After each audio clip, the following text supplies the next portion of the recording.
Eles são as entidades mais poderosas da Umbanda.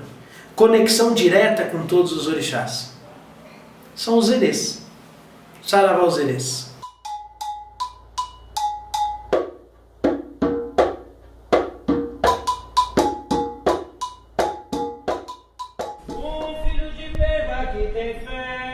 Nós temos fé. Um filho de Pema que tem luz. Nós temos luz. Para iluminar nosso lugar. Vai Oxalá. Olá meus irmãos, Saravá, que a paz de Oxalá esteja com todos vocês. Sou o Pai Léo das Pedreiras e estou aqui para mais um Doutrinando. E hoje para falar sobre a linha das crianças, a linha dos erês, linha tão importante na nossa religião.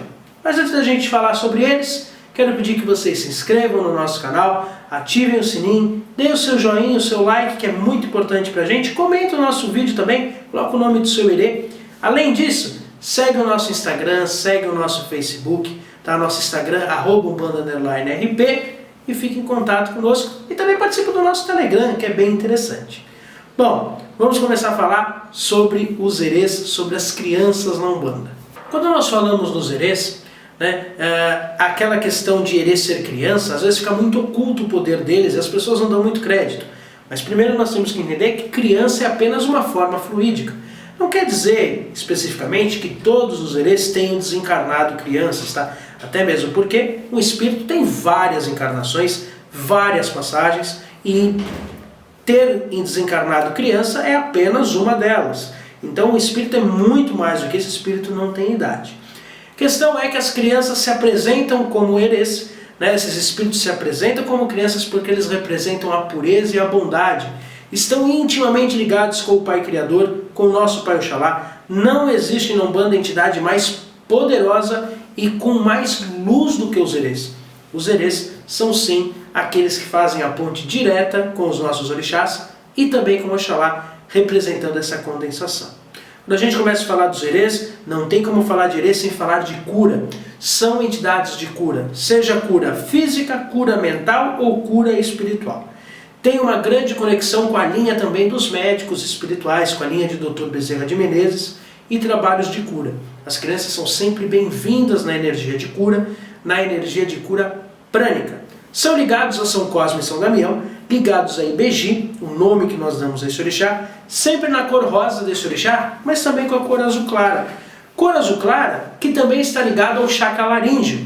Nosso chakra laríngeo é ligado a essas duas cores, a cor rosa e a cor azul clara.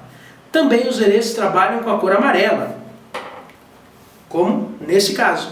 Quando nós usamos a cor rosa, a cor azul clara e a cor amarela, nós temos aquilo que nós chamamos de chama trina, que representariam essas três forças, Cosme, Damião e Doum, ou melhor, mental, espiritual e físico, tá? Ou paz, amor e caridade, enfim, este triângulo do Pai, Filho e Espírito Santo, a energia em triângulo, que a gente já fez uma pílula no nosso canal, representando a cura de São Cosme e São Damião e a cura dos erês. Quando nós falamos em erês, nós temos que falar que são seres puros, tá? E erê já foi encarnado, tá? Essa história que o erê nunca encarnou. Isso é uma questão que o Candomblé cultua, mas na Umbanda nós trabalhamos com espíritos que encarnaram.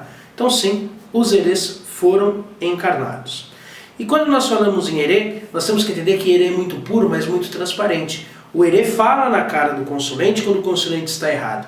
E às vezes as pessoas não lidam com essa transparência de erê, porque erê é muito puro, é como uma criança.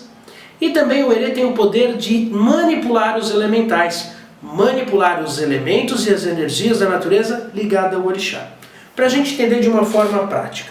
Quando você vai numa gira e você fala com um caboclo, com o caboclo 7 flechas, por exemplo. O caboclo 7 flechas reporta o seu pedido ao falangeiro dele, o falangeiro dele reporta este pedido ao Oxóssi. Quando você fala com uma criança de Oxóssi, por exemplo, com um índiozinho, o seu pedido para esse erê, ele tem a outorga de Oxóssi e ele pode te fazer um caminho direto com o Pai Oxóssi. Então falar com o erê, pedir para o erê as coisas e, gente, desde agora, não prometam nada para o erê que você não possa cumprir, porque eles vão lhe cobrar, tá? Mas quando você pede algo para o erê e o erê intercede por você, você quebra um monte de caminho, um monte de barreira e consegue as coisas mais fáceis. As pessoas não têm ideia ainda do grande poder dos erês. A questão é que a maioria das casas não gosta de trabalhar com erê.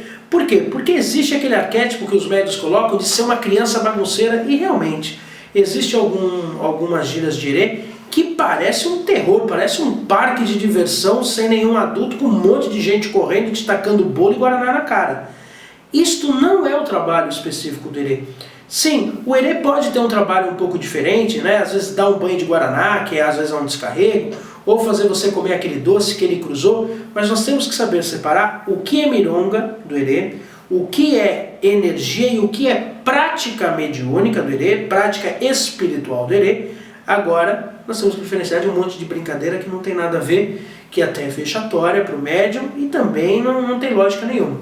Então nós temos que saber diferenciar. Não confundam erê com o trabalho de uma criança doida que sai correndo e faz tudo que quer, birrenta. Isso não existe. Isto é animismo. Tá? O trabalho do erê é muito maior do que isso. Nós também não podemos confundir os erês com as crianças terrenas. Né? Tem muita gente que confunde o erê. O erê não consegue falar direito. E ok, isso é o trabalho dele, faz parte. Mas tratam as crianças como se fossem crianças mesmo físicas. Né? Existem crianças birrentas, de traquinagem. Olha só, como eu disse, a gente tem que saber separar o joio do trigo. Tem muito médium que por animismo joga suas frustrações em cima do erê e faz do erê aquele ser que não condiz nada com nada. Nós temos que tratar o erê, por mais que ele seja uma criança, entender que ele é um espírito e entender que ele tem muito conhecimento. Não acho que só porque aquele erê fala daquele jeito, ou ele tem aquele trabalho, ele não sabe de nada, ele é uma criança que precisa ser ensinada. Eu já vi esses absurdos das pessoas, dos cambones, dos dirigentes, das pessoas encarnadas querer ensinar um erê. Gente, um erê é um espírito. Esse espírito que tem tanto poder para se passar, tá? Para se plasmar, é a palavra certa, como uma criança, como uma entidade direta de um orixá. Vocês acham mesmo que ele não sabe das coisas? Você acha mesmo que ele não consegue andar? Você acha mesmo que ele é aquela criança que não sabe de nada? Não, isso é o trabalho que eles fazem. Então nós precisamos entender o que está por trás daquele ensinamento do erê. Por que aquele erê faz isso? Os erês, eles são divididos em duas categorias, podemos dizer assim. Existe aquele que nós chamamos de erê, né, a criança, né? A gente tem que começar. Criança dividida em duas categorias, né? Porque erê é uma categoria. São divididos entre erês e entre cosminhos. O que é um cosminho? Cosminho é a criança que está mais ligada à natureza. Tá? A criança que vai usar nomes da natureza, como por exemplo, conchinha, estrelinha, sol da manhã, espadinha, machadinho. São crianças que também foram encarnadas, porém elas trabalham com uma ligação tão direta que usam estes nomes, tá? Que trazem na sua roupagem fluídica muito pouco do que foram nas suas encarnações. Tá? Seria a criança mais espiritualizada, mas isso não quer dizer grau. Tá? Esses cosminhos trabalham direto para os orixás, são grandes entidades de cura e se apresentam como mais velhos. É aquele erê que as pessoas falam, meu erê é mais velho, como se esse espírito tivesse idade. Né? Eu queria saber, se o espírito tivesse idade, onde está registrada a certidão de nascimento daquele espírito? O espírito não tem idade. Então quando as pessoas falam, aquele meu erê é mais velho, é por isso, porque ele é um cosminho. Porém, nós temos também o que nós chamamos do erê, e a grande maioria das pessoas trabalham com erê. Erê é a classificação da criança espiritual que está ainda enraizada bem no arquétipo de criança e usa nome de criança. Luizinho, Pedrinho, Mariazinha, Joaninha, Aninha, Julinho, Paulinho, Zezinho, Mariazinha e tantos outros, tá? Que usam o nome ainda de criança e tem um trabalho também muito grande na espiritualidade, mas muito mais conectado ao ser humano, tá? Trabalhos mais ligados à cura e à questão do engrandecimento do ser humano. São mais mundanos, vamos dizer assim, por isso que eles são considerados erês.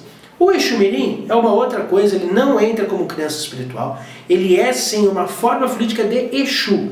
E se você quiser saber, vai ficar aqui linkado no final do vídeo o nosso Doutrinando de Exu Mirim, ok? Então, nós temos essas duas classificações. Vamos passar, para quem nunca viu uma linha de erê, os aspectos gerais da linha de erê. Os aspectos gerais da linha de erê pode trabalhar com qualquer orixá, mas o principal orixá é o orixá Ibeji. A cor principal dos erês é a rosa, mas lembrando que alguns erês podem usar rosa, azul claro e amarelo ou branco.